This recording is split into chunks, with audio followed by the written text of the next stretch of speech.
Tkiie is a former CIA analyst. She produced intelligent briefings and contributions to the President's daily briefs. Also, today, Tkiie is a fellow at the Council of Foreign Affairs on the Korean issues. Welcome to the program, Dr. Tkiie. Thank you for having me. I would like to start with Vladimir Putin's visit to North Korea. Kim Jong-un fully supports Russia's war against Ukraine. Also, he signed a defense pact with Russian dictator Vladimir Putin. How far could this cooperation go? Well, so North Korea has been supporting Putin and Russia in Putin's war effort in Ukraine. We know that North Korea have already sent more than 11,000 containers that are filled with ammunition, artillery shells, and other military equipment. So that was already very concerning development. But now with this defense pact, it's also possible that they are laying the groundwork for North Koreans to send, their laborers or workers or even potentially soldiers to fight in Ukraine. So it's in addition to all the military equipment and artillery shells and missiles, they could be sending people to fight in Ukraine. So this is a very concerning development. From your perspective, how should the United States respond to this development? I mean, to possible ground deployment to Ukraine, and what are the chances of ground deployment by Russia to the border with South Korea? Well, first of all, I think the issue is it's very difficult for the Biden administration in terms of stopping North Korea sending munitions and artillery shells and military equipment and even people, because North Korea is already heavily sanctioned country, one of the most heavily sanctioned country in the world. It's a pariah state. It's already isolated. So we don't have a whole lot of leverage when it comes to North Korea. You remember in 2018, former President Trump sat down with Kim Jong-un 2018, 2019, 3 times. But since the collapse of the Hanoi summit, there has been no dialogue between the United States and North Korea. So unfortunately, we don't have a whole lot of leverage with North Korea. And Russia too. Russia is heavily sanctioned. Russia is also isolated. Both countries are isolated already. So it's very difficult. The only thing that the United States can do is continue to work with our European allies and Asian allies and have a coalition and try to continue to right now, for example, United States, South Korea, and Japan have strengthened their trilateral cooperation since the very historic Camp David summit last year. But other than that, it's really difficult to pressure further North Korea or Russia just because they're not going to listen. So that's the reality. That's a very hard reality of the current situation. I would like also to cover the visit and summit between North Korea and Russia. Why did Kim Jong-un publicly support Russia's war in Ukraine right now? How do you see this statement? Do you see this as a kind of a message to the West? Well, for North Korea, United States is North Korea's #1 sworn enemy. And North Korea is already isolated. So Kim Jong-un needs friends. So Russia obviously is fighting the United States, and United States is the most, in terms of enemy, in terms of a threat from Kim Jong-un's perspective. There's no other country in the world that poses greater threat to North Korea than the United States. So it makes sense that Kim Jong-un reach out to Russia, and he praises everything that Putin does because he needs allies. And traditionally and historically, of course, former Soviet Union and China have been the historic allies ever since the division of, the division of the Korean Peninsula and the Korean War. So that's already been historically true. But in recent years, Kim Jong-un needs allies, and Putin is one of his key allies. And of course, China is the other most important country as far as North Koreans are concerned, because 90% of trade is with China. China is the most important trading partner, key patron and ally, and all of it, yeah, from North Korean perspective. But it's really, it makes sense from Kim Jong-un's calculation why he needed to reach out to Putin.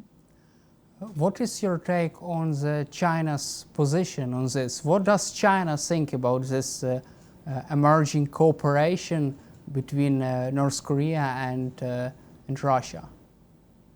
So from China's perspective, I think China is conflicted about this because on one hand, if the United States is distracted with other developments in the world, that's good for China, rather than U.S. just being focused on U.S.-China competition and U.S.-China relationship.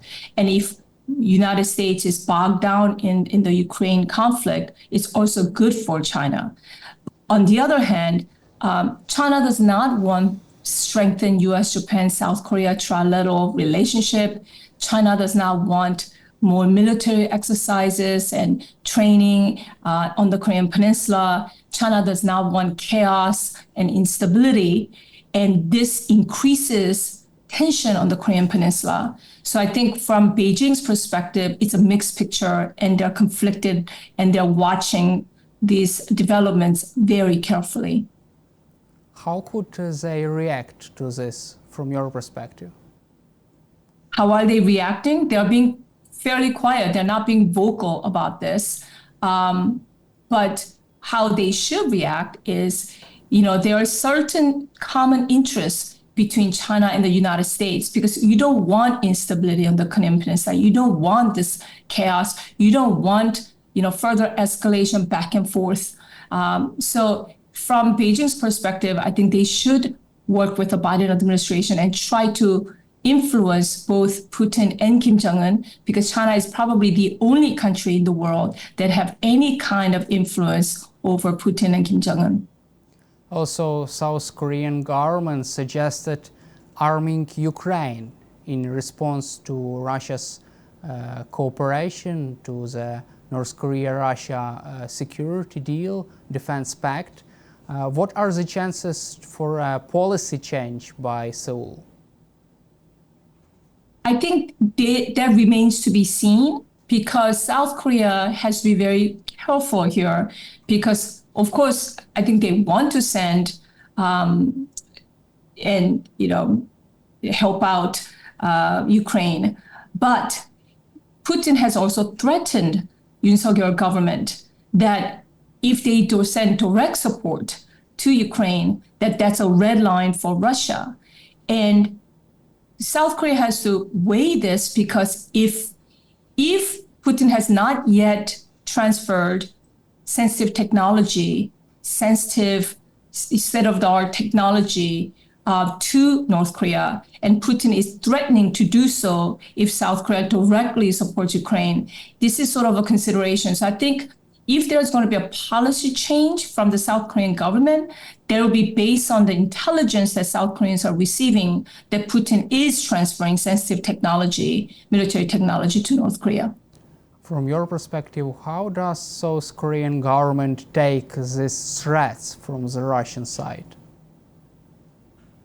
They're taking it very seriously. South Koreans are very concerned about several things. South Koreans are concerned, first of all, that North Koreans are supporting Russia by sending munitions and artillery shells and missiles, because from South Korean perspective, Russia cannot prevail in Ukraine. That's they don't want that. So that's a concern. They also don't like the fact that North Koreans get to test some of these weapons in a battleground in Ukraine, which helps North Korea's capability. But the greatest concern from South Korean perspective is that Putin would provide sensitive technology to North Korea that would accelerate North Korea's weapons of mass destruction and its missile development. North Koreans have been already diversifying, expanding, and modernizing their capability. And if Putin helps North Korea, and he can help with a whole host of things, it will really advance North Korea's WMD program. And of course, that is a very, very big concern for South Korea. But right now, even if South Korea wants to support Ukraine directly, they will be also concerned about the fact that it would also expedite Putin's decision to give sensitive technology to North Korea. So it's a very complicated picture, and South Koreans are worried about a whole host of range of things. Do you think that Vladimir Putin is about to send such sensitive technologies to the North Korea? Well, nobody knows, of course, what's on Putin's mind. And, some of these munitions and artillery shells, they're kind of old and they're archaic and they're not functioning well. And is Putin going to really transfer sensitive technology in return for this?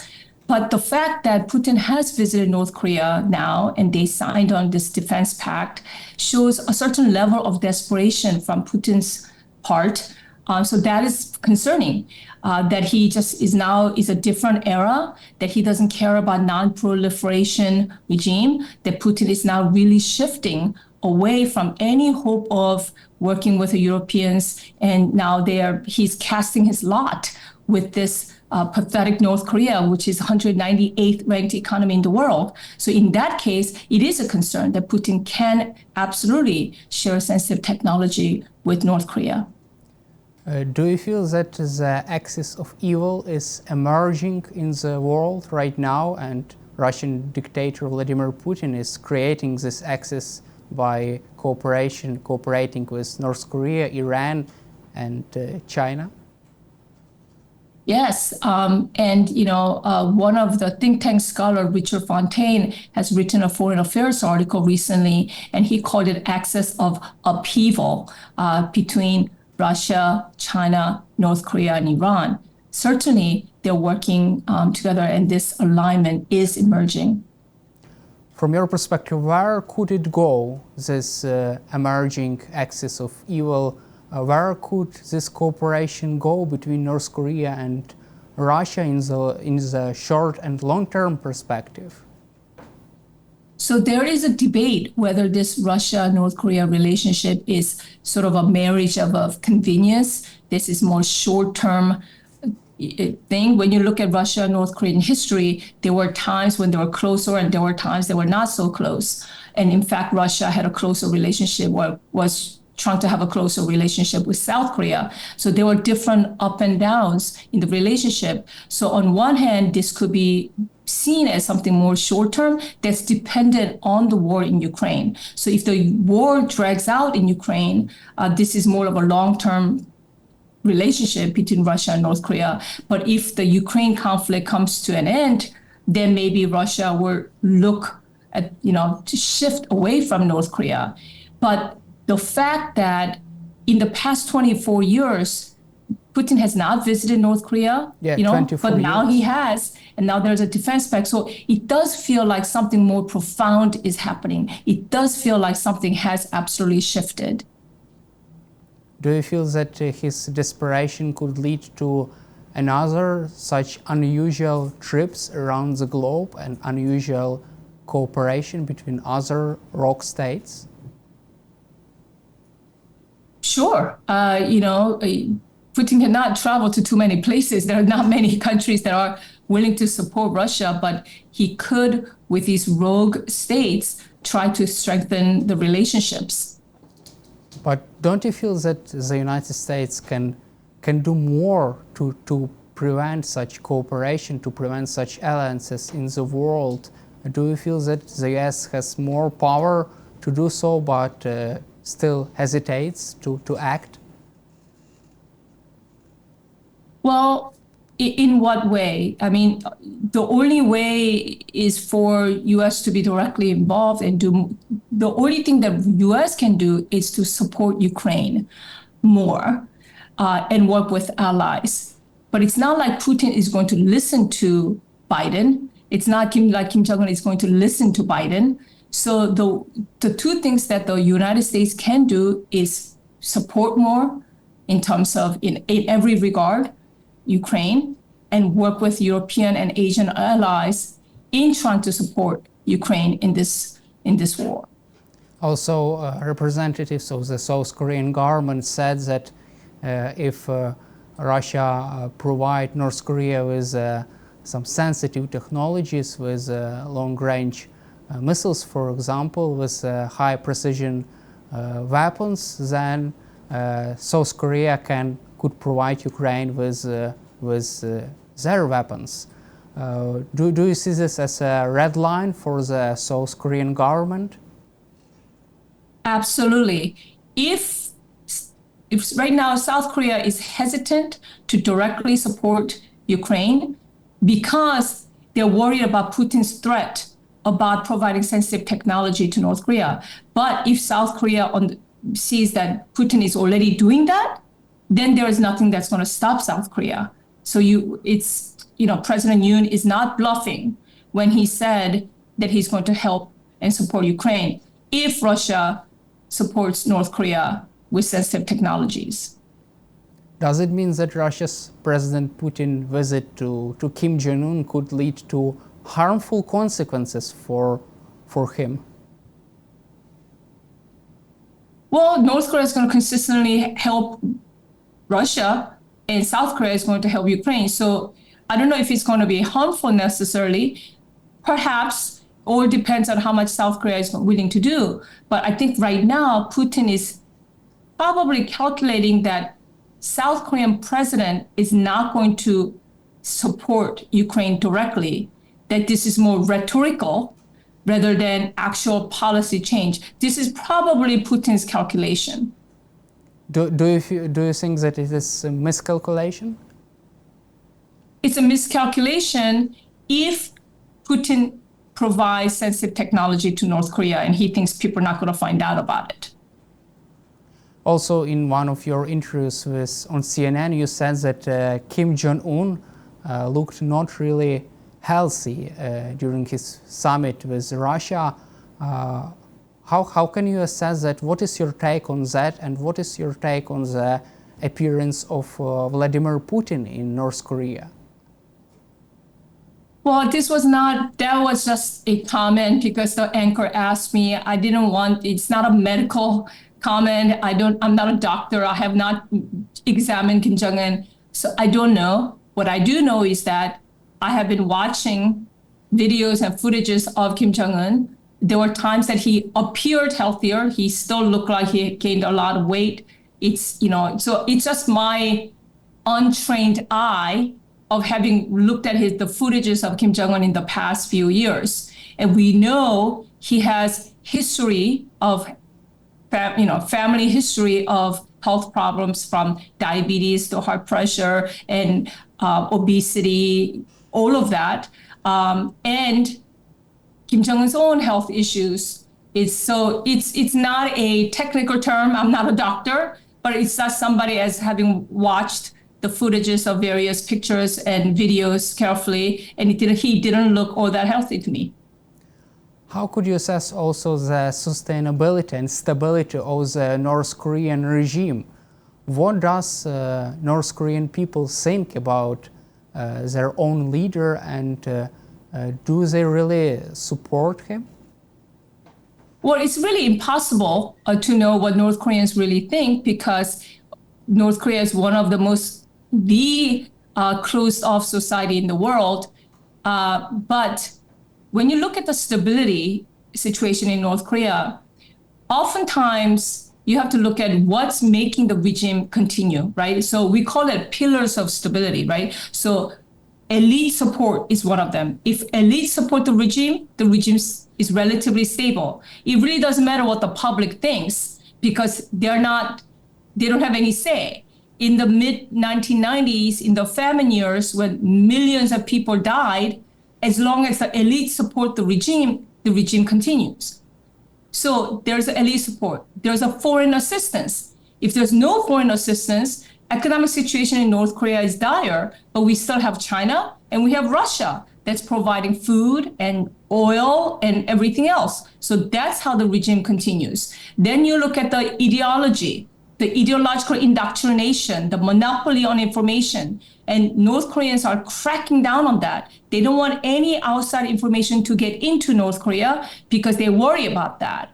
That's how they keep the regime stable. And then, of course, the last one is the fear tactic and the surveillance system that really controls the population. So you have to look at these factors and see how they are doing to assess stability of North Korea. And I argue that we need to send information into North Korea. Information penetration is one of the most important things we can do.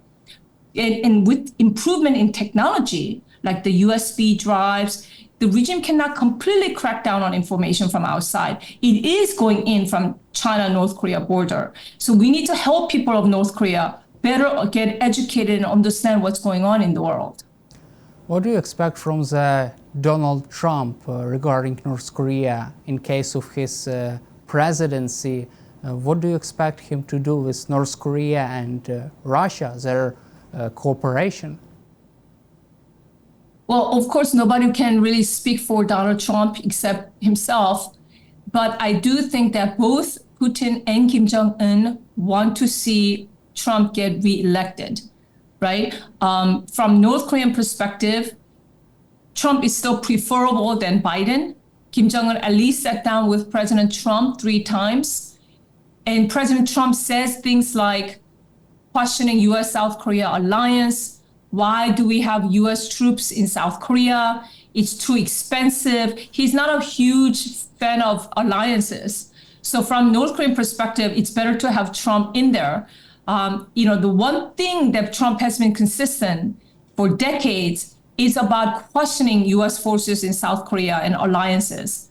Over 120 times since his interview in 1990, Playboy interview, he's been talking about that. So of course, from Kim Jong-un's perspective, it's better to still have Trump come back. And Putin too. We heard many times Trump, in fact, praising Putin on saying, he's a strong leader and whatnot.